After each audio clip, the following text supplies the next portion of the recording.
Damas y caballeros, en Sombras de la Literatura vamos a continuar con la historia de la filosofía.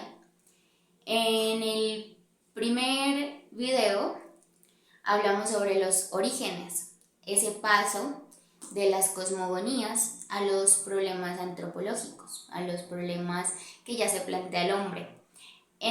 Y ahora comenzamos con las escuelas filosóficas y las escuelas científicas también. Entonces, vamos a continuar. Resulta que la primera escuela que existe de investigación científica y de filosofía en la historia y en todo el mundo es la escuela jónica, los jónicos. Jonio significa génesis del mundo. Bueno, con los nombres no nos confundamos tanto, poco a poco se van a quedar grabados en nuestra mente, pero poco a poco vamos a ir avanzando y vamos a ir viendo lo mejor de cada escuela, lo más genial. Bueno, como les decía, los jónicos es la primera escuela filosófica y de investigación científica. Bueno, aquí vamos a encontrar a cuatro personajes que son increíbles. Vamos a encontrar a los Miletos. Entonces están los tres Miletos, que son Tales de Mileto, Anaximandro de Mileto, Anaxímenes de Mileto, y pues resulta que hasta ahí eran los jónicos. Pero después lo añade Aristóteles, añade a los jónicos a Heráclito de Éfeso. Pero bueno, con Tales, que es el primerito, Tales de Mileto, se introducen elementos de la ciencia caldea, como la astronomía, y también Tales introduce elementos de geometría de los egipcios. Bueno, ¿qué pasa con estas escuelas filosóficas? Resulta que en las escuelas vamos a ir encontrando personajes extraordinarios, que son los primeros, es que estamos hablando de los orígenes, o sea, ya de Grecia como tal, donde se inicia todo, en la cuna de todo lo que conocemos ahora, o al menos de sus inicios. Y es que estos hombres son increíbles porque las respuestas que le dan a cuál es el origen del mundo, de la vida, del cosmos, son increíbles. Y aquí se van a dar cuenta. Por ejemplo, Tales de Mileto nos dijo que el principio de las cosas era el agua. Entonces, y muchos de los antiguos sabios hicieron el océano, y de Tetis los padres de la generación, nos dice Tales de Mileto. Aristóteles atribuye a Tales dos consideraciones. Esto quiere decir que le atribuye, son de alguna forma como dos pruebas en las que se basa Tales de Mileto para decir que el origen de todo, o que el principio de las cosas, es el agua. Y es que la primera es una prueba estática. En esta prueba estática pone como ejemplo a la Tierra flotando sobre el agua, y el agua como sostén de todo. Entonces, para Tales, esta es la primera prueba irrefutable, de que por eso el agua es el principio de todo. Y la segunda prueba es dinámica, y es el gran río, o sea, el océano, porque antes al océano le llamaban el gran río, en círculo. O sea, ¿qué quiere decir esto? Es cuando el agua se evapora, sube y vuelve a bajar, como en un, pues se podría decir como un flujo universal. Entonces, así lo denomina Tales. Y con estas dos pruebas, con la estática y con la dinámica, dice que es por esto que la base de todo es que el principio es el agua. Pero resulta que él tiene un discípulo que se llama Anaximandro de Mileto. Y resulta que Anaximandro de Mileto es todavía más loco y llega y nos dice, no, el principio es el infinito. Y es indeterminado, o sea, es el infinito y ya, o sea, ¿no? Y dice, del infinito, del cual nacen todos los cielos y todos los universos. Y no hay un principio primordial de lo infinito, pues sería un límite, ni tampoco tiene un final. Y después de que Anaximandro, o sea, obviamente nos dice muchas cosas más, pero pues para estudiar a cada uno también se nos iría demasiado tiempo. Entonces vamos a ir avanzando. Y ya si quieren investigar mucho sobre algún personaje, les invito a que lean El pensamiento antiguo de Rodolfo Mondolfo, escritor italiano. Entonces Anaximandro de Mileto nos dice el principio es el infinito. Y después resulta que Anaximandro tiene un discípulo. Pero ese discípulo no nos dijo diciendo nada, o sea, creyó en lo que dijo Anaximandro.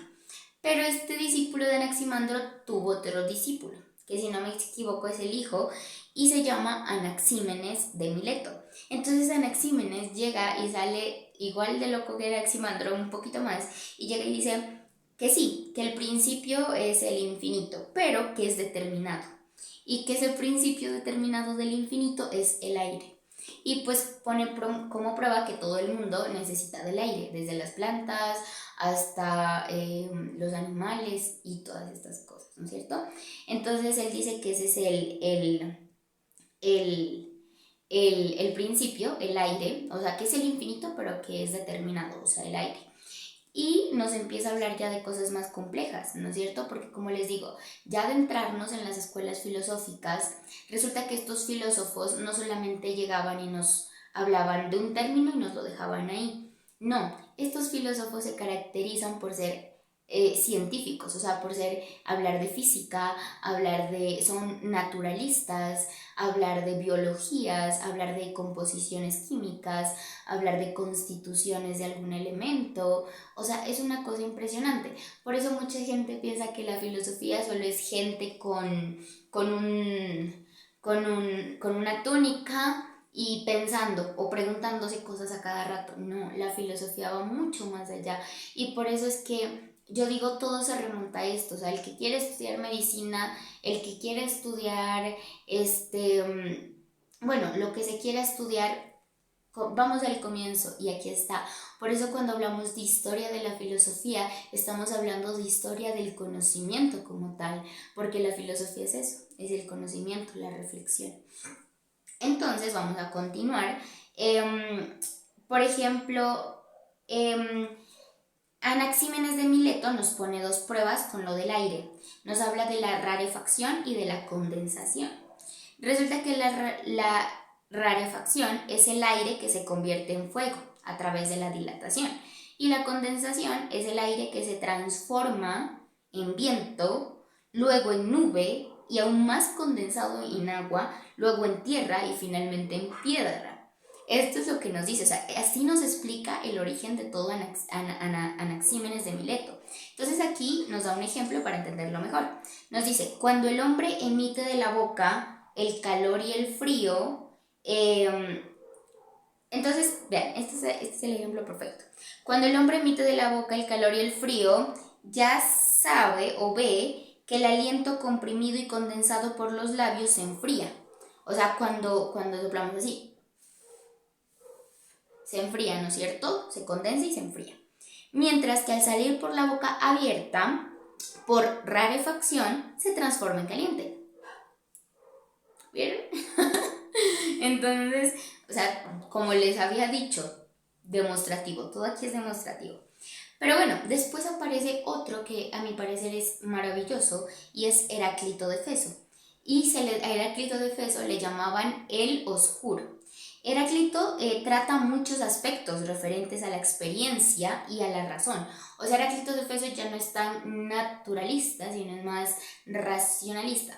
Por eso Heráclito de Feso es de los primeros racionalistas. Como por ejemplo después pues ya aparece Sócrates, Platón, Spinoza y así.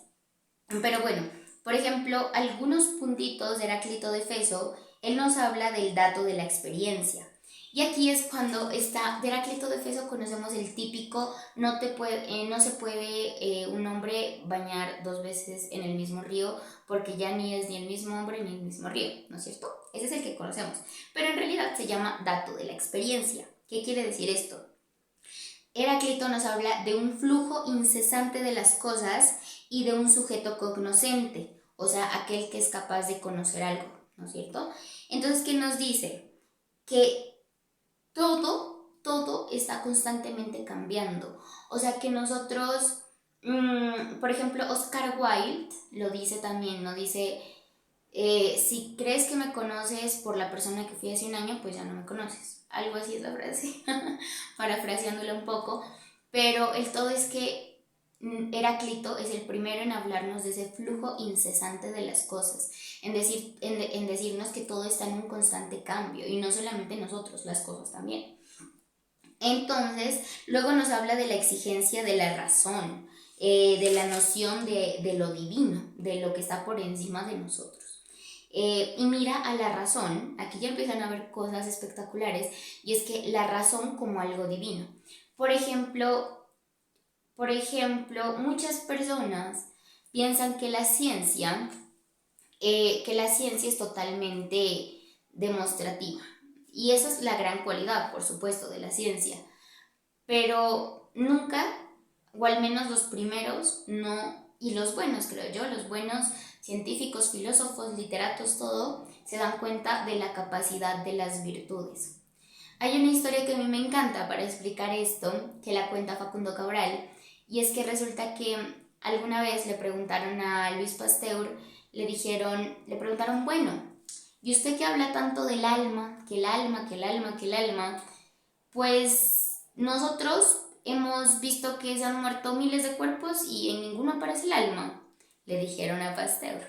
Entonces resulta que este señor, muy sabio, llega y les dijo, está bien, si eso es lo que creen. Yo les pongo como que una nueva prueba. Vayan y partan a su madre en 1000 pedazos y traten de encontrar el amor que ella tuvo por ustedes. Diciéndoles, hay cosas que no se ven, pero que están ahí. Como el Principito, que tiene una enseñanza maravillosa, ¿no? Cuando el zorro le dice el secreto, ¿no? Le dice, lo esencial es invisible a los ojos. Y aquí es cuando entran las virtudes. Y la razón, la inteligencia, es una virtud. Y es la que nos diferencia de los animales, ¿no es cierto? O sea, nosotros con los animales compartimos muchas facultades. Los animales también ven, los animales también tienen tacto, oído, olfato, pero no tienen inteligencia y razón. Pero ¿qué pasa con el hombre? El hombre, a pesar de tener esta facultad de la razón que nos hace, que de alguna forma nos hace más afortunados, en lugar de ejercer esta facultad, lo que hace es explotar las otras. Y hay un filósofo que dice que como animales, que el hombre sigue viviendo como un animal, que se cree superior únicamente para lo que le conviene. Cuando es para matar animales, para pasar por encima de los demás, para hacer la guerra, o sea, está ahí, o sea, está de primero. Pero cuando se trata del estudio, cuando se trata de desarrollar las virtudes, de desarrollar la disciplina, cuando se trata de comportarse como un hombre, ¿no? Porque dice, no me acuerdo, es una frase que dice, ¿por qué viven como menos que hombres? ¿No? Empiecen a vivir como hombres. Y esta frase a mí me parece maravillosa porque todo el mundo vive en un desasosiego bastante infame, ¿no es cierto? Cuando realmente la facultad que nos caracteriza es esta que está acá, y es esta que está acá la que hay que explotar, la que hay que estudiar, ¿no es cierto? Pero bueno, Heráclito de Éfeso nos habla de la razón, nos dice que pensar es la virtud más grande, decir la verdad y obrar de acuerdo a la naturaleza, comprendiéndola es sabiduría. O sea, nos dice obrar de acuerdo a la naturaleza comprendiéndola, o sea, ser sabios, ¿no es cierto? Pero no, muchos seguimos teniendo comportamientos de animalitos, ¿no es cierto? ¿Y hay algo de malo con los animales? Pues no, pero como en el anterior video una frase de Hesiodo decía, o sea, dejen que las fieras salvajes, las aves y los animales se devoren entre sí, porque ellos no conocen el término de justicia, pero el hombre sí la conoce y debe de aprender a vivir como tal, o sea, a vivir en comunidad, en fraternidad, a tener un discernimiento del bien y del mal. Eso es lo que tenemos nosotros. Nosotros podemos diferenciar entre lo que es bueno y lo que es malo, lo cual no pueden hacer los animales. Por eso mucha gente se excusa en eso, ¿no es cierto? En la maldad. Pero, pero realmente nosotros somos los únicos, o al menos hasta ahora que sepamos, que tenemos capacidad de discernimiento entre bien y el mal. Y entonces hay que empezar a vivir como hombres. Pero bueno, Heráclito también nos dice, los que buscan oro cavan mucho y encuentran poco. Por eso quizá nunca logres hallar los límites del alma. Cualquiera que sea el camino que recorras, tan profunda es su razón. Aquí nos quiere decir que hay gente que se la pasa toda la vida buscando cosas, buscando oro, buscando cosas materiales, y encuentran poco. Y así encuentren mucho es poco, ¿no es cierto? Para ellos. Pero dice que aquel que camina, que recorre cualquier camino, se da cuenta de que es profunda la razón de ese camino. Por eso yo digo que en la tierra no puede haber hombre que se aburra, porque los caminos son infinitos, la tierra es grande. Como dijo Atahualpa Yupanqui, la tierra es ancha como una pena india. Entonces, ¿cómo que no podemos comenzar a vivir? Entonces, dice que cada camino tiene su profundidad, y eso es verdad.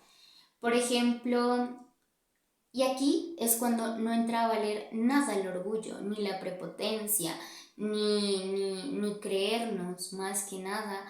¿Por qué? Porque resulta que hay muchos conocimientos, demasiados, y nosotros no alcanzamos a abarcar sino unas poquitas gotas de ese infinito manantial. Entonces resulta que hay mucha gente, supongamos un filósofo que sea súper prepotente, supongamos.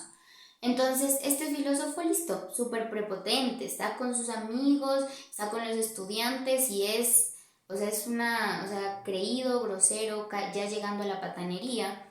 Pero ¿qué pasa? Pongámoslo, ahora sí, saquémoslo de una reunión de filósofos y pongámoslo en una reunión de médicos. ¿Tiene los mismos conocimientos para sentirse superior? No los tiene. Ahora pongámoslo en una reunión de ingenieros. O sea, miremos que los conocimientos son bastantes. Cada quien tiene un camino diferente para elegir. Y eso es lo bonito de la vida, porque imagínense que todo el mundo fuéramos iguales, todo el mundo filósofo, todo el mundo hiciera la misma pintura, todo el mundo tocara la misma canción. O sea, sería súper aburrido, ¿no? Entonces, como dice también Facundo Cabral, dice, no se trata de que seamos todos iguales, se trata de armonizar las diferencias. Entonces, pero miren cómo los filósofos nos hablan de las virtudes y son tajantes en eso. Nos dice, por ejemplo, nos dice Heráclito, pensar es la virtud más grande. Pero bueno, nos dice Heráclito también que la condición del verdadero conocimiento es la fe. Dice, el conocimiento no se alcanza por falta de fe, nos dice Heráclito. También nos dice que el camino de la sabiduría es conócete a ti mismo. El máximo conocimiento, que como les hablaba también en el anterior video, está en el templo de Delfos, o estaba pues, ¿no? En el templo de Delfos en Grecia, ¿no? Ese conocimiento tan maravilloso que es conócete a ti mismo. Bueno, nos dice, a todos los hombres les es posible conocerse a sí mismos y ser sabios. A todos. Conocernos a nosotros mismos velar por nosotros mismos para poder velar por los otros. Y es que muchas personas no alcanzan a entender que no podemos dar algo que no poseemos, que antes de intentar poseer cosas tenemos que poseernos a nosotros mismos, que antes que querer ser reyes del mundo tenemos que ser reyes y gobernarnos a nosotros mismos, porque no hay mayor rey que aquel que se gobierna a sí mismo. Pero bueno, allá ya llegaremos con Diógenes de Sinope y con Alejandro Magno. Ahí hay una historia bellísima para contar. Pero bueno, también nos dice Heráclito que es propio del alma la razón, que se acrecenta a sí misma. Como les decía, la razón es de las máximas de las virtudes, la sabiduría. Bueno, el descubrimiento de la razón inmanente. Dice, quien habla con inteligencia debe apoyarse sobre lo que es común a todos. Me van a decir, ¿cómo así? Que lo que es común a todos. Y aquí está dicho, podemos decir que esta es la mejor forma de decir que quien es inteligente le llega a todo el mundo, es común a todos. ¿Eso qué quiere decir? Que aquel que realmente sabe algo puede explicárselo a todos. Es humilde con lo que sabe, porque sabe que sabe poquito, si no es por decir que no sabe nada, como decía Sócrates, ¿no es cierto? Pero esto me parece importantísimo, porque hay mucha gente que dice, trata de explicarle algo a alguien y de repente se enfurece y le dice, no, pero es que vos no entiendes, vos no puedes entender, es que yo soy muy inteligente, vos no me alcanzas a entender. Y es algo sumamente ridículo, porque aquel que sabe realmente algo lo puede explicar a todos. Heráclito también nos dice que por ello el que es humilde y bueno, por ello conviene que se siga la universal razón, que es la razón común, ya que lo universal es lo común. Aquí hay un punto muy importante, y es que a mí lo voy a poner de ejemplo con las literaturas. Mucha gente dice, literatura, ese libro es de un escritor ruso, y bueno, y por allá en Rusia nomás se lo conoce. Pero no se han dado cuenta que por algo hay libros que se conocen y hay libros que no se conocen. Y para mí esta es la razón, que lo universal es lo común. ¿Esto qué quiere decir? Que aquello que le llega a todo el mundo es lo universal. Y que lo universal es aquello que le llega a todo el mundo, lo común, aquello que se puede decir. Por ejemplo, una república de Platón llega a todo el mundo. No solamente se queda en Grecia para ayudar a la política griega o a la cultura griega, no, le llega a todo el mundo. Un Capital de Marx puede explicar muchas cosas a alguien que se decida a leerlo bien y no como solamente el Capital de Marx y yéndose en contra de muchas ideologías. O por ejemplo, incluso la Biblia, ¿no es cierto? Como les decía, un buen ateo se ha leído la Biblia y un buen cristiano está trabajando constantemente en conocimientos científicos que para la Biblia son banales, igual que para el rebelde la Biblia es algo totalmente absurdo, pero pues primero hay que leerlo, ¿no? Entonces, como siempre he dicho, hasta para juzgar algo hay que conocer. Pero bueno, o sea, Heráclito nos deja muchas enseñanzas, por eso también es tan genial. Y por eso es que es un poquito confuso que entre aquí con los jónicos, ¿no es cierto? Porque ellos pasan del naturalismo, de la biología, de la física, y Heráclito ya entra, o sea, pero también es increíble Heráclito que entra a hablar del ser, entra a hablar de las virtudes, entra a hablar de las condiciones del conocimiento. Nos dice, por ejemplo, nos dice la identidad de lo uno eterno y del devenir universal. Dice, el sabio reconoce que lo uno es todas las cosas. O sea, aquí ya se pone mucho más como metafísico, ¿no? Pero dice, aquí nos empieza a hablar del fuego. Dice que el fuego, para Heráclito es el fuego. Sí, lo había olvidado. Para Heráclito el fuego es el principio.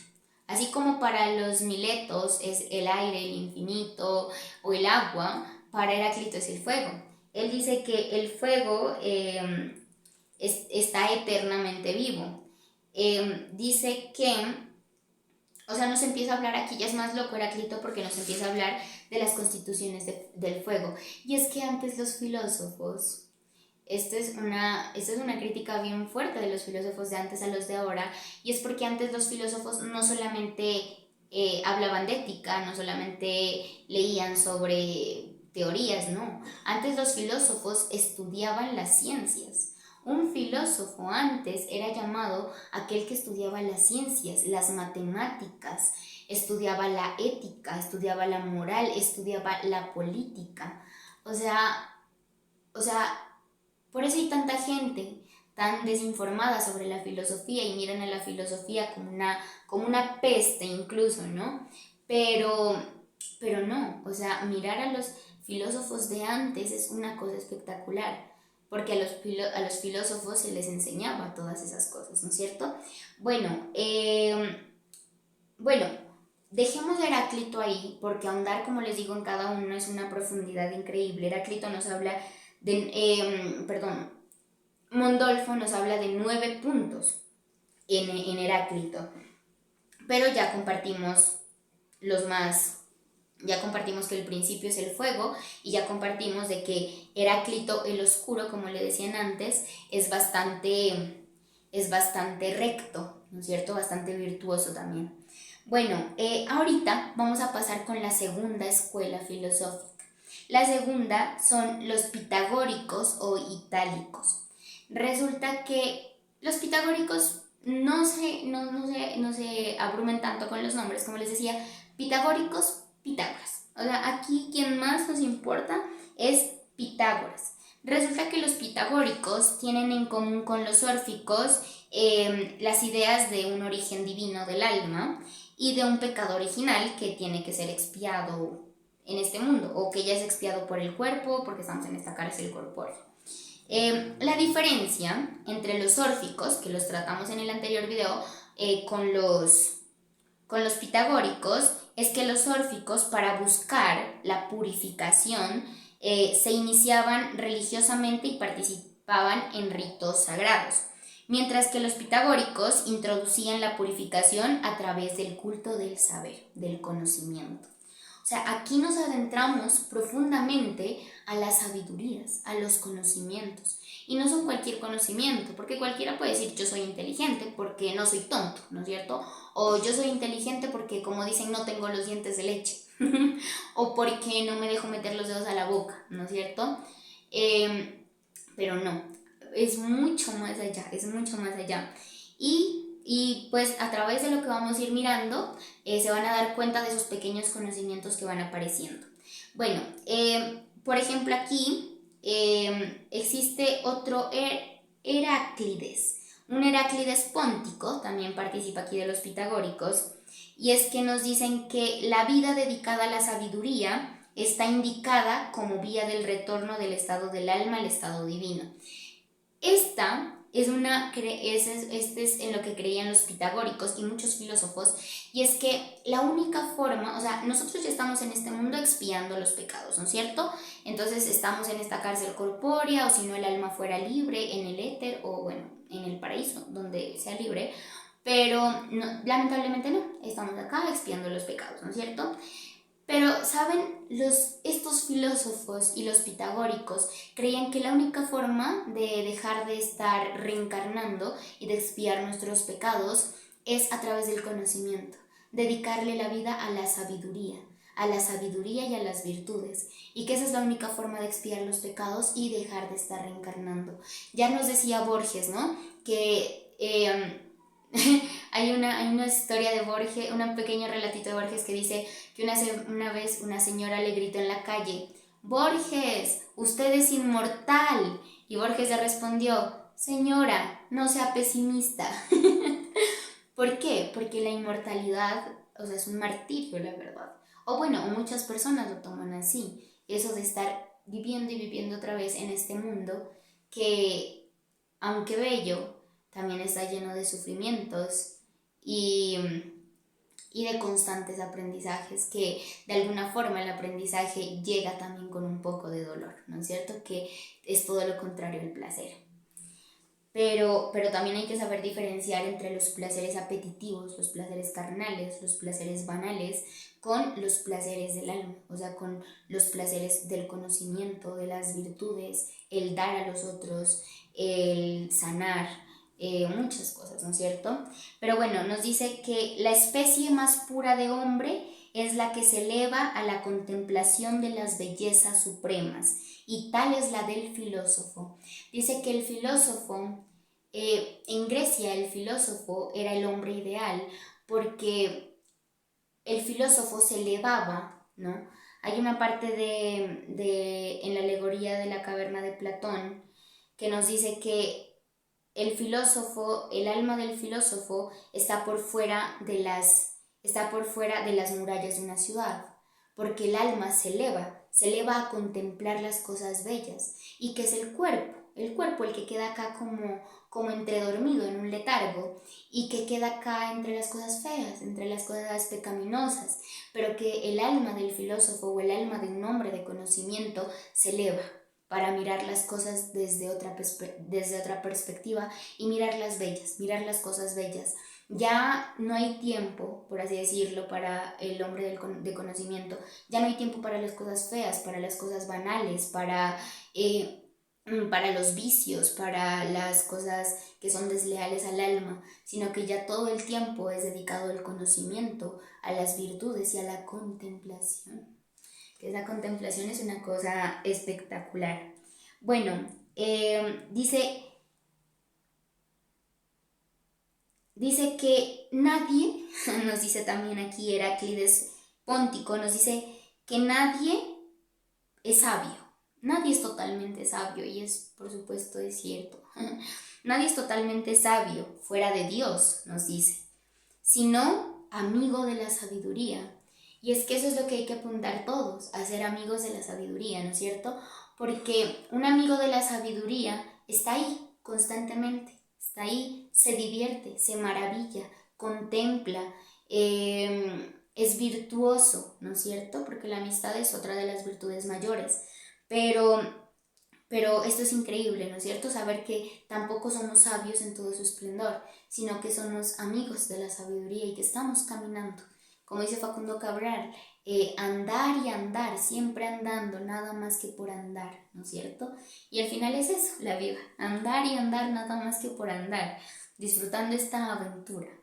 Pero bueno, hay una anécdota que a mí me encanta de Pitágoras, y es que alguna vez llegaron unos señores y le preguntaron a Pitágoras, bueno, le preguntaron, tú que hablas de Dios, porque como les digo, todos estos nos hablan de un Dios, y no de un Dios religioso, porque yo ya les hablé de los griegos, sino que de un Dios, de un principio. Y aquí ya empiezan a haber definiciones, una definición de Dios que con esta me quedo, que la he ido armando durante un proceso bastante largo, pero es que Dios como Pitágoras, a ver, Edipo todavía, ¿cómo es que se llama este? Epicuro. Está la famosísima paradoja de Epicuro, ¿no es cierto? En la paradoja de Epicuro nos dicen, y yo de esa para cuando andaba por la vida todo furiosa, todo amargada, ¿no? Porque ese es el comienzo, ¿no? Pero no hay que quedarse nunca en el valle de la melancolía, sino que hay que ir más allá, porque hay mucho más allá que ese valle.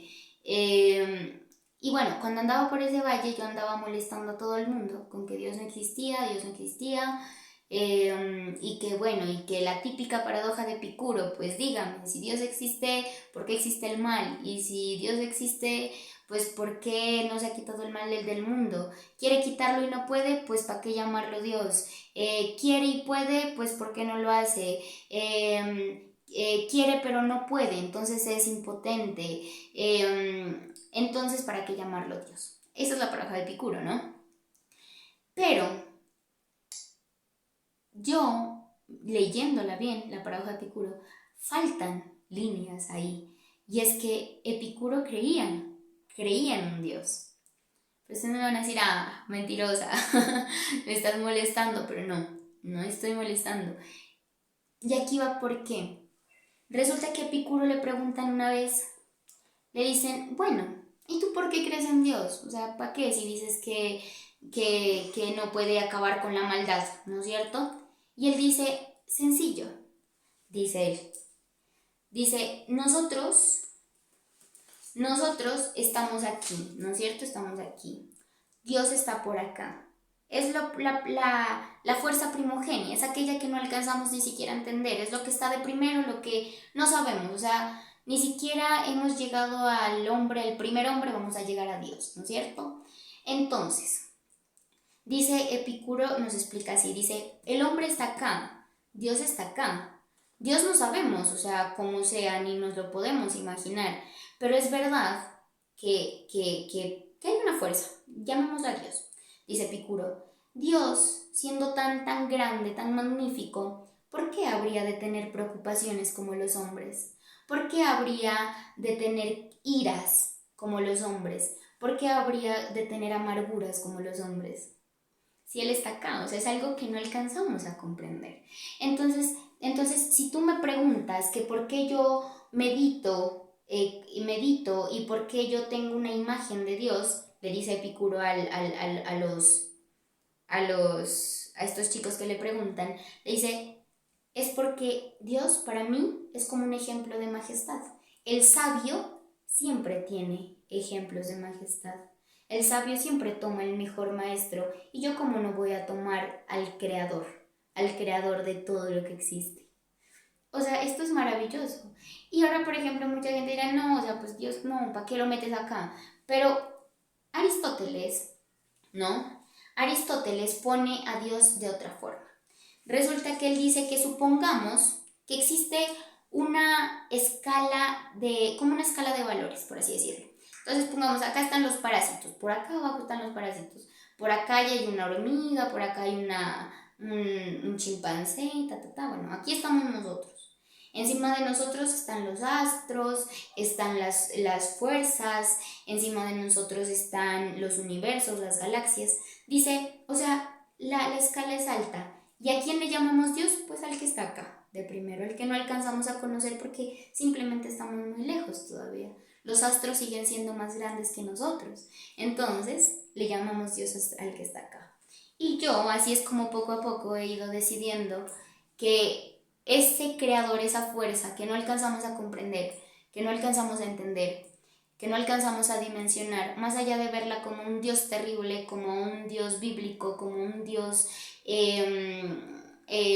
esclavista, verlo como una imagen digna de ser contemplada por majestuosidad y sabiduría. Y eso es lo increíble. Pero bueno, resulta que aquí, en esta pequeña historia que les voy a contar de Pitágoras, resulta que un día llegan y le preguntan eso, le dicen, bueno, Pitágoras, ¿y tú para qué dices que Dios, no? Porque así hablan los necios, pues no los necios, sino los que, como les digo, andan por la vida como así, en lugar de calmarse y buscar, analizar, estudiar y estudiar y estudiar y estudiar y estudiar. Entonces llegan estos y le preguntan, le dicen, bueno, ¿y tú para qué crees que Dios y la naturaleza te engendraron? ¿Para qué? Entonces llega y Pitágoras le responde algo que a mi parecer es maravilloso. Y llega y les dice, la naturaleza me engendró para contemplar el cielo. Y se denominó a sí mismo un contemplador de la naturaleza. Entonces me dirán, no, qué tonto ese Pitágoras, pero no, o sea, la contemplación es una cosa increíble, o sea, no hay mucha gente que se detiene a contemplar las pequeñas cosas de la vida que son maravillosas. Es como le decía, como una frase que también dije en el anterior video de Whitman, que dice, una articulación de mi mano la articulación más pequeña de mi mano es capaz de avergonzar a la mejor de las máquinas. Entonces, pero en eso no nos detenemos a pensar nosotros, ¿no es cierto? O en las hormigas, dice los insectos, dice. Y los griegos nos decían, creo que es Sócrates, si no me equivoco, que dice, la escultura más bella de un hombre queda siendo terriblemente fea ante un hombre de verdad, por más feo que sea el hombre. ¿Y eso es por qué? Porque es que somos increíbles, o sea, nuestras estructuras, las formas que existen, los diseños, las hojitas, una hojita chiquita, una hierbecilla nomás. Yo creo que se nos puede ir toda una vida estudiando una flor, o sea, no románticamente, no poéticamente. Miremosla físicamente y si ya nos queremos adentrar más, pues nos adentramos, pero se nos puede ir toda la vida estudiando algo pequeñito y aún así no vamos a terminar. Incluso una canción. Yo pienso que se nos puede ir toda una vida estudiando una canción y no vamos a terminar. ¿Por qué? Porque una canción es estudiar melodía, es estudiar letra, de la letra es irse a la etimología, de la etimología irse a las profundidades de las palabras, sin poder analizar a la persona que la escribió, los sentimientos, o sea, es que, y por eso es que nosotros vivimos, como dice Facundo Cabral, todo el mundo anda con relojes, pero ninguno anda con tiempo. Entonces, o sea, la contemplación es una de las máximas virtudes, de las máximas virtudes. Bueno, los pitagóricos, ya.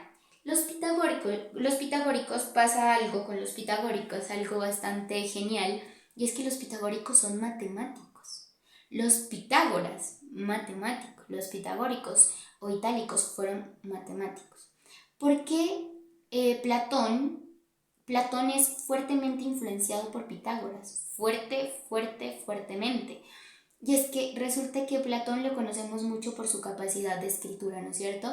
Pero hay una historia de Aristóteles en la que él nos cuenta que cuando llegaban muchachos de otros lugares de Grecia o del mundo a donde Platón y llegaban a preguntarle cosas sobre la vida o sobre la ética, cualquier cosa, pues esperaban escuchar una parábola, un relato, algo así. ¿Y saben cómo le respondía, nos dice Aristóteles, cómo le respondía Platón? Con numerologías. Eso a mi parecer es una cosa increíble, porque Platón es numérico también, y por eso están influenciados por Pitágoras. Pero los pitagóricos son los primeros en meterse tanto científicamente como filosóficamente en las matemáticas. Por eso pues es que Platón nos habla de los números ideales después. Pero bueno, también aquí, quien quiera, que le guste la matemática y todo, se va a dar cuenta que, o sea, irse a estudiar a Pitágoras es una cosa increíble. Obviamente los conocimientos no son vigentes, ¿no es cierto? Porque pues ya ha habido un avance increíble, pero saber, o sea, la historia es el conocimiento del pasado para comprender el presente, ¿no es cierto? Y esto pues es una cosa maravillosa, ¿no? La historia nos ayuda a saber para dónde es que hay que ir y para dónde no hay que volver. Unos filósofos llamados pitagóricos también son Filolao, Lisis, Aurito y Timeo de Locris. Y ahora vamos a la tercera escuela. La tercera escuela son los eleatas. Los eleatas, tienen una concepción panteísta del universo, como religiosa. Panteísta, o sea, de un solo Dios, una fuerza, lo que les hablaba ahora rato, una fuerza, una unidad creadora de todo, algo como les digo que no podemos comprender, pero que le llamamos Dios. Entonces, los eleatas tienen una concepción religiosa del universo, creen en un Dios que no puede ser engendrado, que es un único Dios, o sea que no hay más dioses, y que el universo en su totalidad es uno con Dios. Dios es una unidad del ser y del pensamiento. Todo lo ve, todo lo siente y todo lo piensa, y aún así gobierna sin fatiga con el poder de su mente. Esto es más loco todavía, ¿no es cierto? Pero o sea, miren ya cómo se va formando una concepción de Dios muchísimo más compleja, ¿no es cierto? Ya no es una idea de Dios de ver el sol y decir, bueno, está Dios, hagamos unos ritos, sino que ya es una concepción bastante diferente. Por eso es que yo digo, hasta para hablar de Dios hay una historia totalmente increíble en la que nos podemos formar. Entonces, bueno, el fundador, hay un precursor de los eleatas, que es Jenofontes de Colofón, y hay un fundador, que a mi parecer me encantó, Parménides de Elea. Parménides de Elea dice que el único criterio es la razón, y que las únicas dos vías que existen es el ser y el no ser. Eso es increíble también, o sea, imagínense miles de años y ya viene Parménides de Elea en la tercera escuela que existe en la historia, los eleatas, a hablarnos de la única razón, que el único criterio es la razón, la inteligencia, y que existen dos vías, que son el ser y el no ser, o el no ser. Entonces dice, Parménides llega a expresar no solo que pensar una cosa equivale a pensar la existente, sino también que la pensabilidad de una cosa prueba su existencia, porque solo lo real es pensable. Bueno, este punto después es refutado y cuestionado por los nuevos desarrollos de la física, que ese es otro capítulo que viene después de estas escuelas, pero si vemos, o sea, si lo vemos como con más empatía, él nos dice, Parménides dice que aquello que pensamos, que solo podemos pensar aquello que existe. Y pues es totalmente real. Miren que Eduardo Galeano nos dice que nosotros solo tenemos un nombre para aquello que necesitamos o para aquello que sabemos que existe. Del resto no. O sea, por ejemplo, yo ahorita no tengo un nombre, no sé, para artefactos de mecatrónica, porque yo no sé de esas cosas. ¿No es cierto? Y el que sea un duro en mecatrónica no tiene conocimientos de todas estas cosas que estamos hablando, de Jenofontes, de Parménides de Elea. Entonces, ¿vieron? Por eso es que el mundo es tan maravilloso, porque ahí encontramos amigos en todo y aprendemos de todo. Pero bueno, aquí nos dice que el ser, también nos dice Parménides, es engendrado, es indestructible, todo completo, único en su especie e inmóvil y sin término. No es divisible porque es todo igual. Este punto es bastante singular. A mí al comienzo me confundió demasiado, y es que yo decía, ¿por qué si se habla del ser o de un dios, o bueno, del ser, que sería la primera, ¿cómo se diría? El primer ser que no fue engendrado, que ha existido desde siempre, que es indestructible, que es todo completo, que es único. Yo decía, ¿cómo así que es inmóvil? Este es un punto que muchos de mis amigos tampoco comprendían. ¿Por qué el ser es inmóvil? Yo decía, o sea, si es todopoderoso, si es un dios o es el ser primogenio, ¿por qué no se puede mover? Decía yo, ¿no es cierto? Hasta que, me costó, pero lo entendí al final. Bueno, y se lo voy a explicar facilito. Y así fue como lo entendí. Entonces, vean, supongamos que este es el ser. Toda la pantalla que me rodea es el ser. Todo este es el ser que existe, que el primer ser, el primogenio. Ahora, ¿por qué es inmóvil? Y aquí va la respuesta. ¿Por qué no puede moverse? Porque si pudiera moverse para un lado, supongamos para acá arriba, esto de acá arriba, que ya no ven mis dedos de acá arriba, ya son el no ser. O sea, ya es algo que no es el ser indestructible, sino que ya es algo que no es. O sea, ya es espacio vacío, pero como el ser lo abarca todo, no puede haber espacio vacío, porque si hay espacio vacío quiere decir que hay algo que no está siendo parte del ser. Entonces, el ser tiene que abarcarlo todo, ¿no es cierto? Por ejemplo, o sea, por ejemplo, este celular, ¿no? Entonces este es todo el ser, todo el ser. Y si en el caso este ser llega, por ejemplo, si este ser llega a poder moverse para acá, quiere decir que ya hay un vacío, y es el no ser. Eso quiere decir que este ser no es totalmente, pues, ser en su totalidad, ¿no?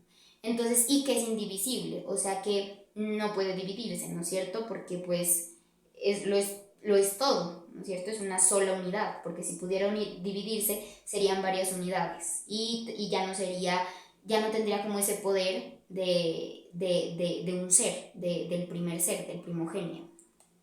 Y así es como entendí que el ser, o que Dios, es inmóvil.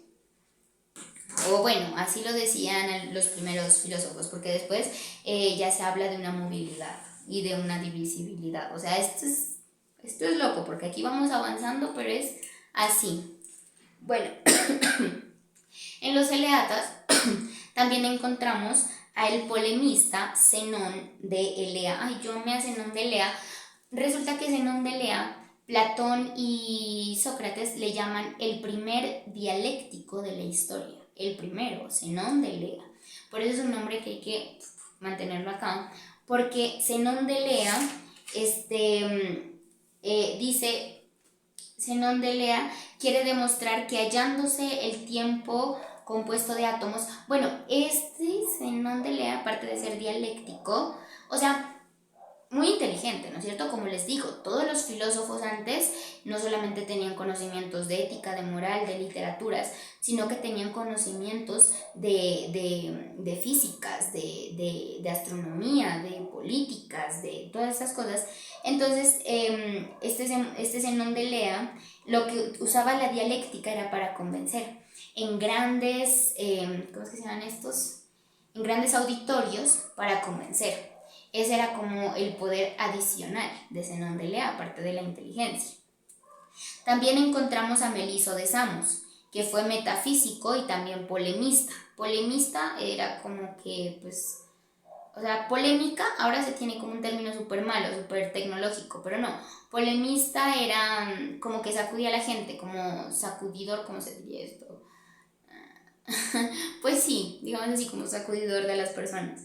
Dice, su polémica no solo va contra los pitagóricos. Miren que aquí ya estos Eleatas se van contra los pitagóricos. Su polémica no solo va contra los pitagóricos, sino particularmente contra Empédocles. Todavía no llegamos a Empédocles, pero ya vamos a llegar. O sea, nosotros vamos desarrollando escuela por escuela, pero esto no quiere decir que hayan existido los jónicos, se acabaron y llegaron los pitagóricos. No. Muchas cosas las digo en un orden, pero funcionan al mismo tiempo. ¿No es cierto? Por ejemplo, podemos hablar primero de Sócrates, luego de Platón, pero los dos existieron también al mismo tiempo. No es necesario matar a uno para que exista el otro. Pero bueno, y aquí aparece, como les decía, Meliso de Samos, que nos habla de una eternidad del ser, inmutabilidad del ser, totalidad indivisible. Nos habla, dice que no hay vacío, ni movimiento, ni variedad. Y esto es de lo que les hablaba del todo, ¿no? Y bueno, y nos da una prueba ulterior de una contradicción entre la percepción y el ser. Una crítica del conocimiento sensible. Dice que el hombre solo percibe, pero en realidad todo es eterno e inmutable. O sea que el hombre solo es capaz de percibir las cosas y de nada más. Pero bueno, hasta aquí llegan los Eleatas. Como ya les dije, en los Eleatas está Meliso de Samos, Zenón de Elea, Genofontes y Parménides de Elea, Genofontes de Colofón. Son increíbles, o sea, el que quiera, ¿no? El que tenga, la verdad, mis facultades científicas, físicas, de biología, de química, no son muy de admirar, ¿no? Son en realidad bastante decadentes. Soy más de las literaturas, aunque sí me encanta adentrarme en textos complejos. Digamos que no soy muy buena ya para hablar de constituciones, para decirles, Parménides nos dice que el ser está constituido por materia de yo no sé qué, que indivisible, que no. Entonces eso, sí, ya como les digo, váyanse al libro como tal y van a ver lo increíble de todo. Igualmente en el libro también hay referencias. Igualmente no hay que quedarnos nunca con referencias. Hay que ir a la obra como tal. ¿De qué nos sirve leernos 20 libros del análisis de la obra de Platón si nunca vamos a leer a Platón? O sea, no. Primero vamos por el autor, ¿no? Y después vamos por el resto. Y por eso es tan importante leer la obra, las obras, los libros. Bueno, después de esto aparece ya un capítulo, que ya otra vez ya vamos a llegar a una hora, hablando simplemente de las escuelas, y aparecen, aquí vamos a hablar de los nuevos desarrollos de la física. Después de los Eleatas aparecen aquellos que vienen a refutarlos. Porque pues como podemos ver, si hay muchas cositas en las que sí se puede decir no, o sea, no, como que no cuadra, ¿no? Pero pues igualmente, como les digo, todo está en un constante refutar, refutar, pero aún así ya es muy valioso los conocimientos que dejan, por más refutados después que sean. Bueno, entonces después de los eleatas aparecen aquellos que vienen a refutarlos. Ejemplo, Aristóteles consideraba como una inferioridad de los eleatas el principio de una unidad permanente sin experiencia de cambio. O sea, los eleatas, muchos eleatas creían que esta unidad primogenia, el ser primogenio, Dios, digámosle, no podía cambiar, no podía mutar, tenía que permanecer como tal. Entonces a Aristóteles esto le parece pues como una falta, porque dice que el ser debe estar constantemente cambiando y en una multiplicidad, ¿no? Dice que a los eleatas les faltaba la razón del cambio, que es muy importante. También aparecen Empédocles, Anaxágoras y los atomistas, que constituyen la segunda fase de la especulación cosmológica. Bueno, yo creo que vamos a hablar de ellos y vamos a terminar otra vez. Pero bueno, comencemos. Empédocles de Agrigento. Me encantó estudiar a este hombre, lo entendí mucho más que a los otros porque estudiar a los pitagóricos es un lío con sus matemáticas, estudiar a los eleatas también es súper complejo por sus constituciones complejas, por sus razones del ser, por todas las condiciones que le ponen, pero Empédocles nos trae como una filosofía mucho más, no, sencilla, pero como de entender, ¿no? Porque en sí es increíble que Empédocles ya nos haya hablado de esto hace tanto tiempo. Nos dice, bueno, Empédocles es una mezcla de científico y de profeta místico, mezcla de almeonida, de pitagórico y de órfico. Bueno, él también tiene algunas obras, pues solo tenemos algunos fragmentos, ¿no? Solo hasta el día de hoy. Pero hay un poema que se llama Sobre la naturaleza y otro que se llama Poema lustral. Pero bueno, dice que el conocimiento humano, comienza diciéndonos, tiene límites y tiene dificultades. Dice que la vía del progreso es la capacidad mental. La mente se amplía con el conocimiento y a los hombres se les ofrecen siempre distintas cosas para pensar en la medida que ellos se transformen. Eso nos quiere decir que nosotros tenemos que, o sea, que la capacidad de extendernos es demasiado grande y que no tenemos que quedarnos allí y que no solamente se trata de expandirnos así porque sí, no, sino que nos habla de que hay una transformación bastante humana y bastante, pues llena de virtudes, ¿no es cierto? Pero, bueno, saliendo un poquito del ser y de esta experiencia sensible, nos dice él nos habla de los 4 elementos. Empédocles es el primero en reunir los 4 como tal, porque pues ya vieron que Heráclito nos hablaba del fuego como principio, Tales de Mileto del agua, Anaximandro del infinito y pues Anaxímenes del aire, pero llega Empédocles y dice no, son los 4 elementos. Y es que esto es más loco todavía porque dice existe una unidad que es Dios, o sea, pues llamémosla Dios, pero llamémosla la unidad primordial, ¿no? Como se quiera comprender. Existe una unidad. Esta unidad existe en su, ¿qué se diría? Pues en su constitución, ¿no? En su monarquía. Pero, y aquí dice que existe otro momento, o sea, nos habla de 2 momentos. Acá está la unidad como tal, pero dice que acá, o sea, aquí está la unidad siendo invariable, por así decirlo, y acá está la unidad dividiéndose en más cosas, pero no perdiendo esta esencia, o sea, no perdiéndola. Entonces nos dice que esta unidad, o Dios, que permanece tal cual como es, se divide, pero sigue siendo, o sea, esto es lo complejo de Empédocles, ¿no? Y él lo explica mucho mejor, y pues ya más científicamente, pero bueno, él quiere decirnos que esta unidad sigue siendo, pero se divide. Y se divide en 4 elementos, que son el fuego, el agua, la tierra y el aire. Y que existen, esto es más loco todavía, y que existen 2 fuerzas eternas. ¿Y cuáles son esas 2 fuerzas? El amor y la discordia. Dice que esas son las 2 fuerzas que rigen el universo como tal, el amor y la discordia. Y luego ya comienza a hablarnos ya de una eternidad, de una inmutabilidad de los elementos, comienza hablando de una transmigración del alma también, contra el uso de Aquí nos habla de una transmigración, Empédocles, muy humano también, nos habla de una transmigración del alma y dice que, y él se va en contra, dice, ¿no? Una transmigración del alma contra el uso de los sacrificios y de las carnes. O sea, y Empédocles nos dice que hay que acabar con los sacrificios, que no es propio del alma el sacrificio, que no es propio del alma consumir carnes, como les decía que le llamaba, hay muchos nombres en la cabeza, Leonardo da Vinci, que no debemos ser cementerios andantes, que nosotros estamos siempre de acuerdo en que otras personas maten a los animales, que por eso y que pensamos que con esos dejamos de ser menos matarifes, dice Leonardo da Vinci. Pero bueno, Empédocles dice, no cesaréis con la horrible matanza, no acabaréis con la horrible matanza, no veis que os devoráis recíprocamente, no veis vuestra ceguera mental. Duro, ¿no? Duro.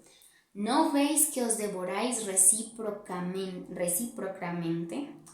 Bueno, aquí es evidente el pitagorismo, ¿no es cierto? En la transmigración aquí, los pitagóricos, cuando nos hablan de una transmigración del alma, este es un punto que sí hay que entenderlo porque es muy importante, es que se creía antes, o sea, los pitagóricos nos dicen que cuando un alma va a migrar, o sea, va a reencarnar otra vez, no solamente reencarna en un humano, sino que puede que reencarne en un perro, en un cerdito, en una planta, bueno, en un animal, ¿no es cierto? Cuando Empédocles dice que no veis que se devoráis recíprocamente, aquí nos habla, aquí se refiere a los pitagóricos, cuando nos dicen que qué tal si algún día en algún sacrificio que hacemos, o los miles de sacrificios que se hacen, albergan el alma de un pariente. O sea, esto es una cosa increíble porque dice, o sea, ¿qué tal si el cerdo que te estás comiendo, ahí, no sé, revivió tu abuela, pongamos, te la estás comiendo? Entonces dice, y esta misma posibilidad vale contra el uso de la carne como alimento, ¿no es cierto?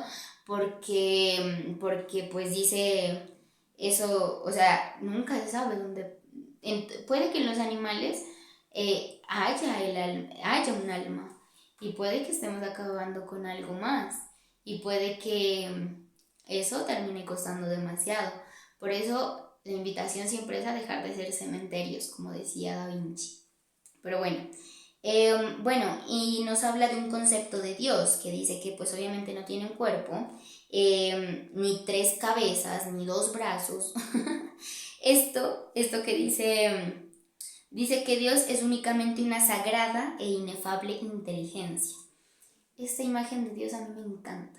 O sea, decir que Dios es una inteligencia primogenia, a mí me parece una cosa espectacular. O sea, decir que Dios, aquel que no alcanzamos a entender, es una inteligencia que tampoco alcanzamos a entender. Entonces dice que Dios es una sagrada e inefable inteligencia que recorre el mundo con veloces pensamientos. Esto me parece una definición muy linda. Después de Empédocles, que como ya les mostré, aparte de ser muy humano, aparte de ser muy inteligente, aparte de ser muy innovador, es bastante científico, vamos a hablar de Anaxágoras de Clasómenes. Anaxágoras también es genial. Es que estos que aparecen en los nuevos desarrollos de la física, como Empédocles, Anaxágoras y los atomistas, uno dice, wow, o sea, ¿de dónde sacaban todo esto? Es que ni las personitas de ahora, con toda la tecnología que existe, tienen tanto discernimiento como todos estos conocimientos tan maravillosos.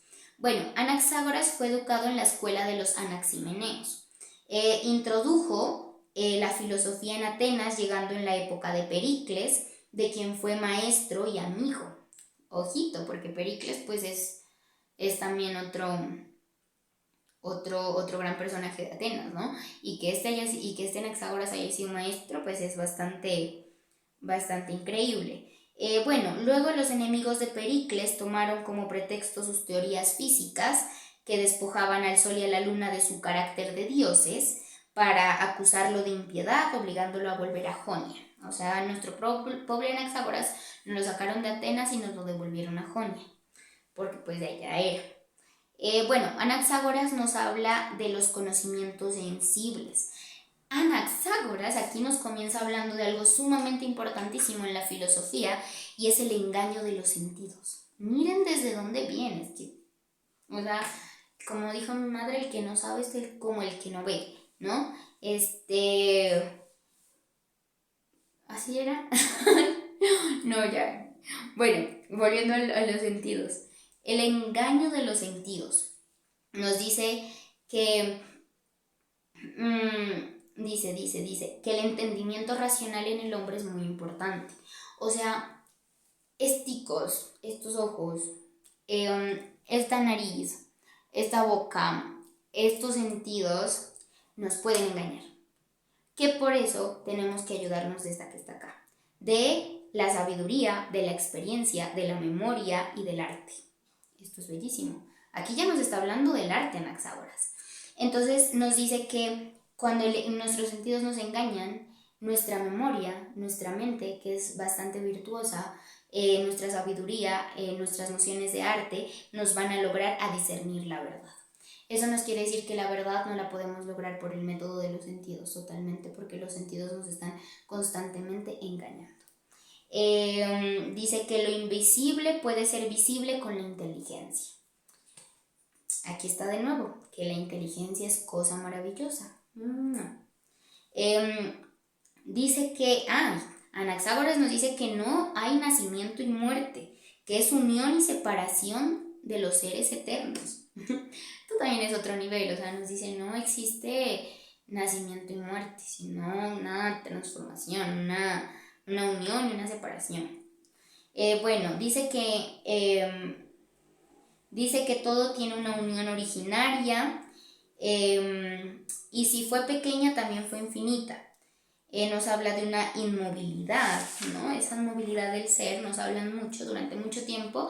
En Grecia nos hablan de esa inmovilidad del ser y se le atribuyen por lo general al ser esas características: inmóvil, invariable, engendrado, y características así. Bueno, dice, esta frase a mí me fascina, me encanta, y es que dice que el intelecto es el ordenador que el intelecto es la divinidad. Esto es guau, ¿no? O sea, dice el intelecto es la divinidad.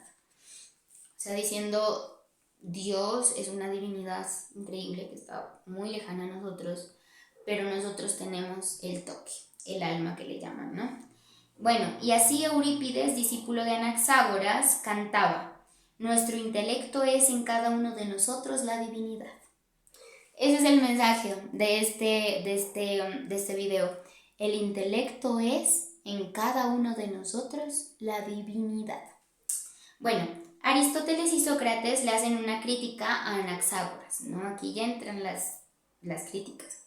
Es muy importante también, así como se va leyendo, no quedarse con todo y saber que las críticas son muy importantes. Son las críticas las que nos ayudan a avanzar. El pensamiento crítico y la crítica de obras literarias y de sucesos, de lo que sea, es demasiado importante. Bueno, Aristóteles y Sócrates le hacen una crítica a Anaxágoras diciendo que Sócrates. Esta crítica de Sócrates a mí sí me pareció súper brutal y yo andaba guau con esa crítica, porque le dice: me encontraba sumamente complacido de haber hallado un maestro como Anaxágoras, que había de enseñarme la verdadera causa de los seres, pero bien pronto me hallé abandonado de esta admirable esperanza, pues avanzando en la lectura me convencí de que mi hombre no hacía me convencí de que Anaxágoras no hacía ningún empleo de la inteligencia y no le atribuía causa alguna en la ordenación de los hechos y de las cosas, sino que en cambio consideraba como sus causas a los vapores y el éter, a las aguas y a mil otras cosas absurdas. Bueno, o sea, la crítica que le hace Sócrates a Anaxágoras es que él estaba esperanzado en encontrar un maestro que le muestre las causas de las cosas.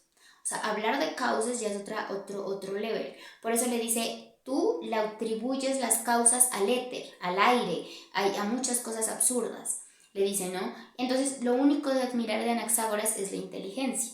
O sea, que le atribuye a la inteligencia muchas cualidades, pero no vale de nada decir algo y no tratar de demostrarlo o de justificarlo, ¿no? Que eso es la importancia del espíritu científico y de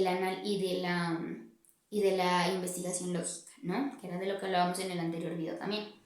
Y Aristóteles le hace la crítica a Anaxágoras diciéndole, Anaxágoras se sirve del espíritu como una máquina para la generación del mundo. Cuando no cree poder hallar la causa por la cual un hecho es necesario, establece cualquier cosa en lugar del espíritu como causa de los sucesos. Entonces ya Aristóteles le reprocha también que Anaxágoras, o sea, tiene muy buenas ideas, ¿no? Pero que las causas se las atribuye a cualquier cosa y que en lugar del espíritu ¿qué es? Y que no le da sí, y que no le da causas a los sucesos. Bueno, entonces, bueno, pero Anaxágoras también nos sigue hablando de una pluralidad de los mundos. Anaxágoras dice que así como existe el hombre en esta tierra y con alma, con sol, luna, aire, asimismo pueden existir seres en otra parte del universo. Es que Anaxágoras vino a derrochar un poco de ideas, pero pues no las profundizó. Y eso es como lo que les da como fastidio a los filósofos posteriores, ¿no? Pero es que es increíble, o sea, él dice que es posible que así como nosotros en la Tierra tenemos un sol, tenemos agua, aire y todo, en otras partes del universo existan seres con las mismas, mejores o peores cosas. Bueno, la teoría de la percepción se deriva de los opuestos y del dolor. Anaxágoras dice que la sensación nace de los contrarios, porque a los semejantes no puede afectarle lo semejante, y que lo contrario aporta dolor, un dolor que se hace sensible por durar mucho tiempo o por el exceso de sensaciones. Anaxágoras les decía a sus discípulos, las cosas para ustedes serán tal como les agrade creerlas. Anaxágoras dice que el hombre, en virtud de la posición de las manos, es el más inteligente de los animales. A ver, me aceleré mucho, ¿no? Primero, lo de los semejantes y lo de los opuestos. Esto de los opuestos también en la filosofía es un tema bastante complejo, porque mucha gente cuestiona, por ejemplo, volvamos al tema religioso. Mucha gente dice, bueno, pero ¿por qué si existe el bien existe el mal? Pero bueno, ¿por qué si existe la bondad existe el odio? O bueno, ¿no? Tantas cosas. Pero los filósofos nos hablan de que los opuestos, de vértices. ¿Quién era? Era Aristóteles, Platón. Platón nos habla de unos vértices. Pongamos esto. Dice, aquí está el bien y aquí está el mal. Dice que en el caso de que un vértice se vaya, dice que los opuestos se sostienen a sí mismos, de que la noche sostiene el día, de que la oscuridad permite la luz, de que la luz permite la oscuridad, de que el bien permite el mal y de que el mal permite el bien. Entonces dice, porque si nadie cometiera injusticias no sabríamos lo que es eso. Si todo el mundo fuera bueno, o si todo el mundo fuera malo, no sabremos lo que es bueno. Y si todo el mundo fuera bueno, no sabremos lo que es malo. Y bueno, pero entonces Platón, me encanta esta explicación de Platón, y es que él dice que los opuestos son como dos vértices en una misma recta. Entonces nos dice que son los dos igual de importantes y que el uno se sostiene al otro. Que en el caso en el que supongamos que el mal, llegue a irse, como todo el mundo quiere que se expulse el mal, ¿no es cierto?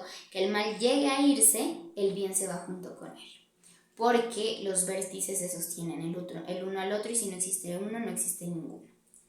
Entonces, esto es importantísimo, ¿no? Porque también aquí ya podemos empezar a hablar también de muchos prejuicios que tenemos, ¿no es cierto?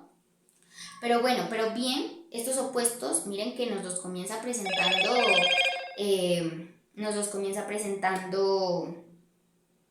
Anaxágoras.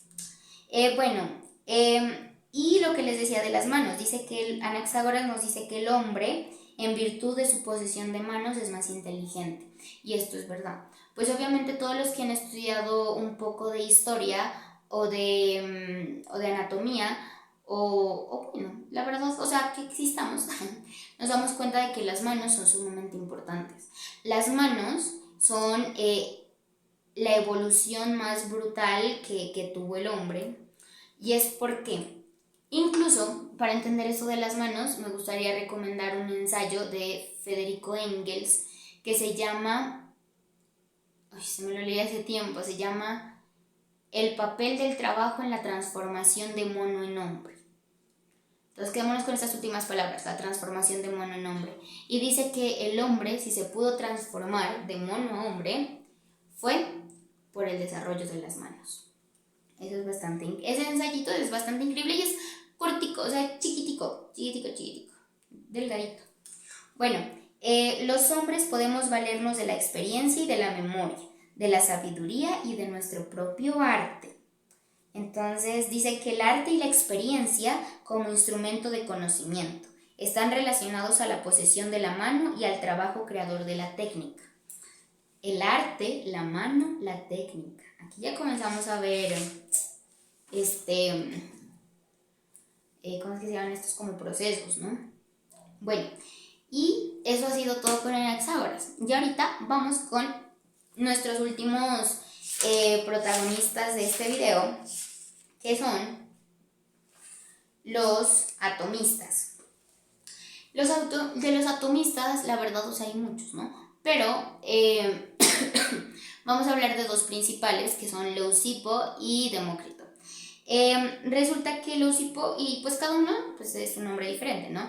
Leucipo fue fundador de la escuela atomista, contemporáneo fue de Empédocles y de Anaxágoras, como les decía, o sea, Leucipo existió al mismo tiempo que existió Empédocles y que existió Anaxágoras, así como también fue contemporáneo de los sofistas y de Sócrates.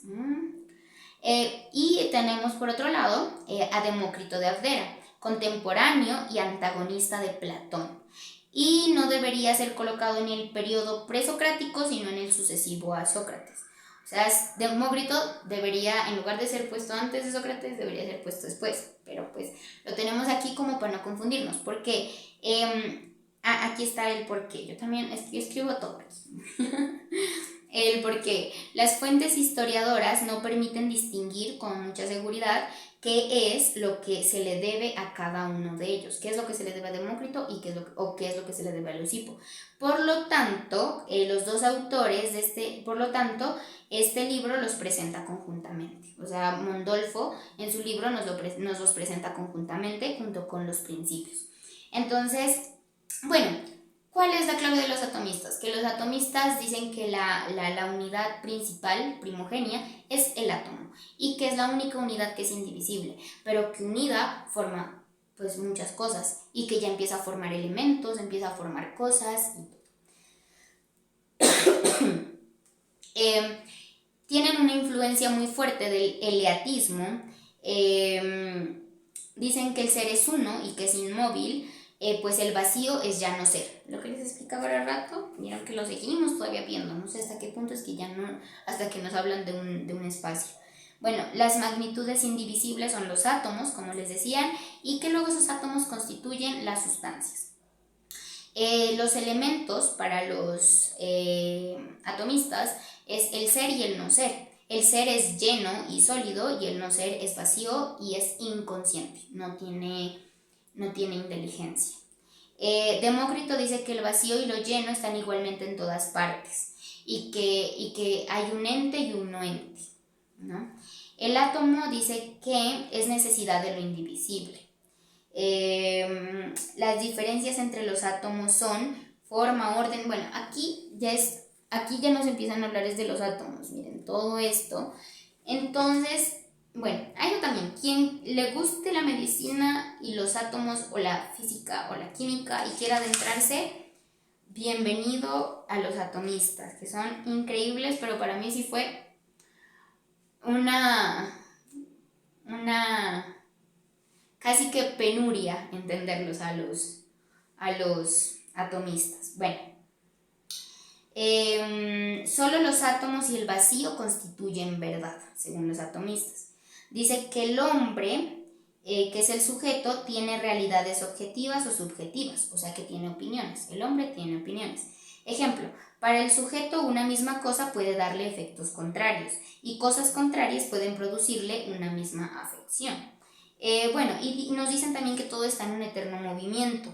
Leucipo y Demócrito nos hablan de dos movimientos: originario, que es un movimiento eterno y espontáneo, y de un movimiento derivado, que es por choque y forzado. O sea, el movimiento normal es como que fluir, ¿no?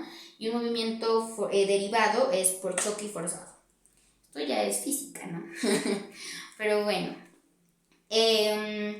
Y dice que los átomos se mueven chocándose mutuamente. Entonces, critica este principio de parte de Aristóteles, donde les reprocha a los atomistas no haber explicado el porqué y la naturaleza de este movimiento originario. Entonces, una crítica de Aristóteles. Como sabrán, Aristóteles es muy rígido en lo que hace y entonces pues quiere que todo el mundo le explique al pie de la letra porque dice algo.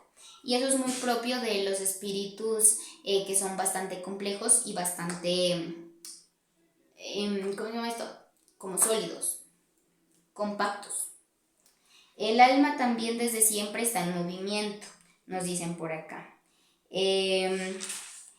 O sea, la verdad, irnos con los atomistas es larguísimo, larguísimo. Tienen más de 1, 2, 3, 10, 13, 15, 16, ay Dios santo. 16 puntos tenemos con los atomistas. Pero bueno.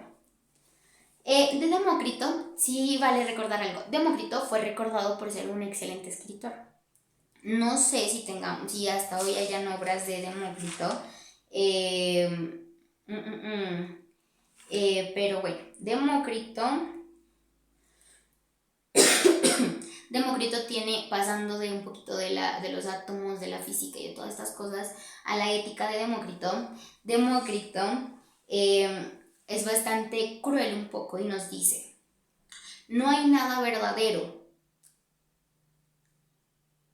No hay nada verdadero, nos dice.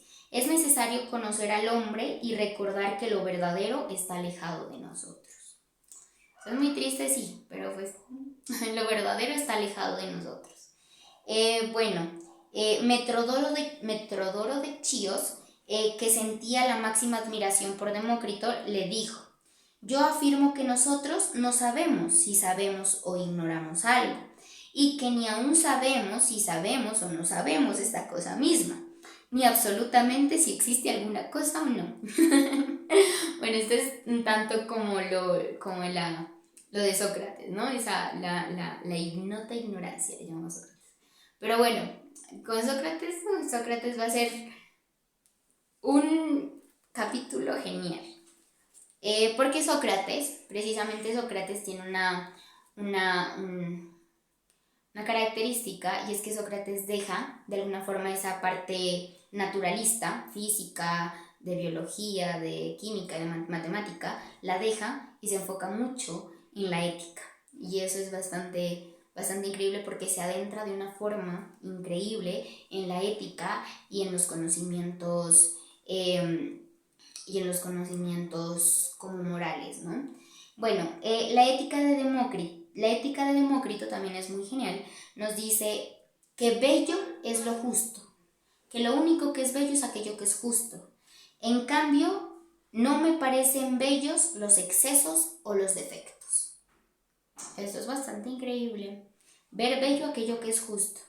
Dice dice que la sabiduría y la virtud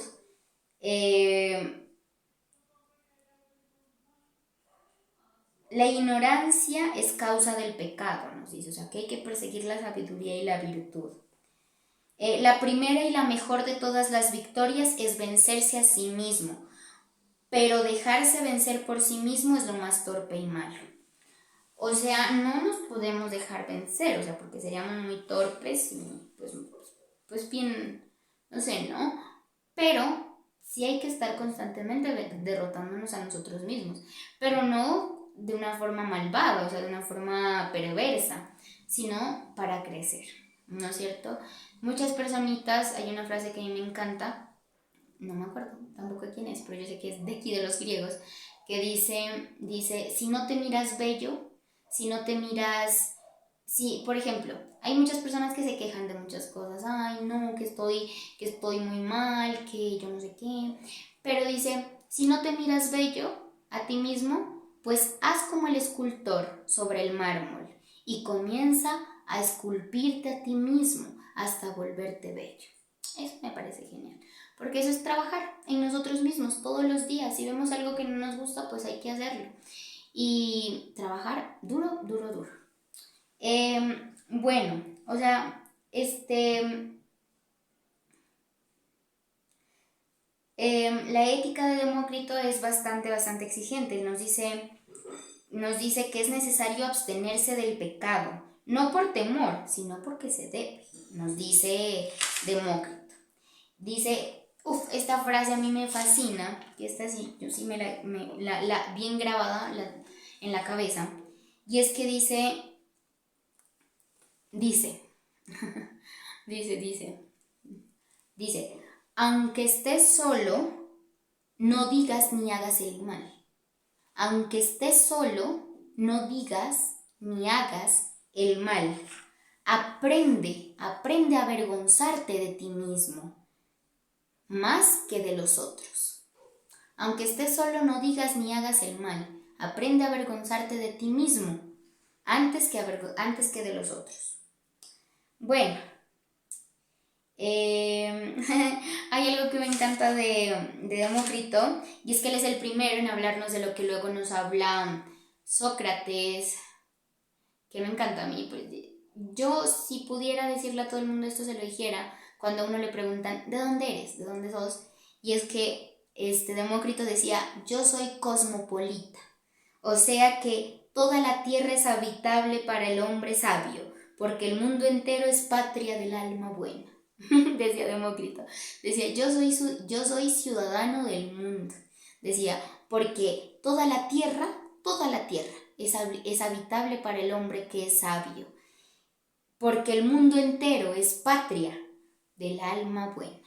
Esto me parece muy lindo también. El mundo entero es patria del alma buena. Eso quiere decir que no hay excusa para decir, aquí no me gusta vivir, aquí no puedo vivir, aquí no soy libre, porque yo creo que aquel que esté en el peor de los fosos puede ser libre, si su espíritu y su libertad es tan indomables como debe ser, porque la libertad no son excesos, no son vicios, no son apetitos, no. La libertad va mucho más allá. La libertad también es de las máximas virtudes que existe, bellísima como ninguna. Bueno, aquí hay un pequeño como paréntesis antes y vamos a terminar con un cuarto punto, que es muy cortico, que son los eclécticos. En los eclécticos aparece Diógenes de Apolonia. Entre los eclécticos que marcaron el pasaje del primer al segundo periodo de la filosofía griega están Hipón de Samos, Diógenes de Apolonia, Arquelao de Atenas.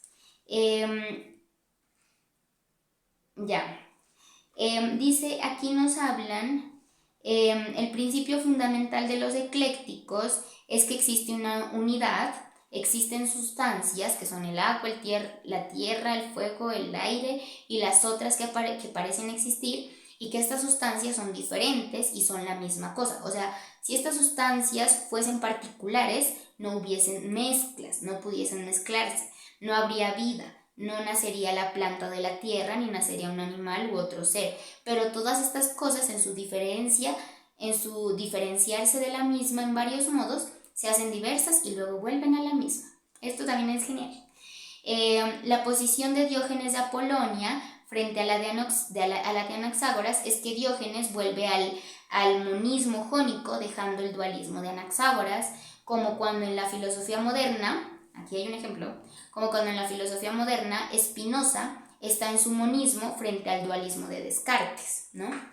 Pero bueno, aquí hay una frase que dice, para ellos es el aire. Me parece que lo que posee inteligencia es lo que los hombres llaman aire, es la sustancia divina inteligente para los eclécticos.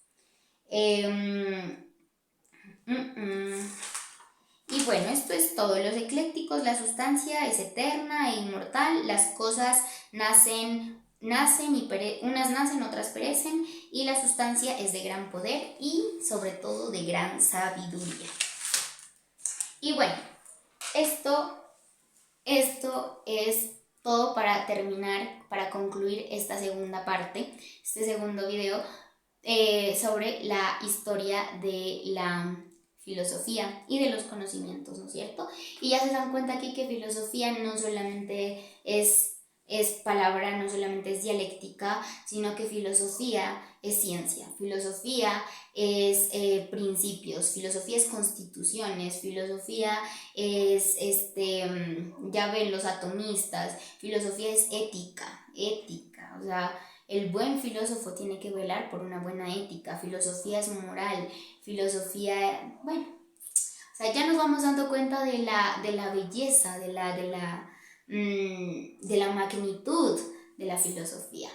Y pues por supuesto que si tratáramos cosa por cosa se nos puede ir, podemos hacer un curso completo de esto, pero no soy profesora de filosofía, ni pretendo serlo tampoco, pero sí compartir un poquito y tener esas nociones que a mí me llenan de maravilla. Yo leo porque me lleno de maravilla y me asombro. O sea, ya son muy poquitas cosas en este mundo las que me sorprenden. En cambio, que uno coge un libro y uno va a ver y uno dice, qué cosa tan maravillosa. Pero bueno, entonces, hasta aquí terminamos con las escuelas, con las primeras escuelas científicas y filosóficas que existieron, ¿no es cierto? Y con los desarrollos de la física, donde encontramos a Empédocles, Anaxágoras y los atomistas. Y un pequeño pasaboquitas del final, que son los eclécticos, que los acabamos de mirar, que también nos hablan de la constitución del ser y de un todo, ¿no? De un todo. Entonces nos podemos dar cuenta de que estas primeras escuelas del pensamiento son escuelas que buscan el porqué, pero esa búsqueda no es una búsqueda vana ni superficial, sino que ya ven todo lo que eran nuestros antiguos filósofos. Eran físicos, eran biólogos, eran químicos, eran matemáticos, eran dialécticos, o sea, una cosa maravillosa. Pero bueno, entonces dejamos este video hasta aquí. También espero que alguien llegue hasta acá. Y bueno, de nuevo, ahora sí, hasta otra próxima eternidad.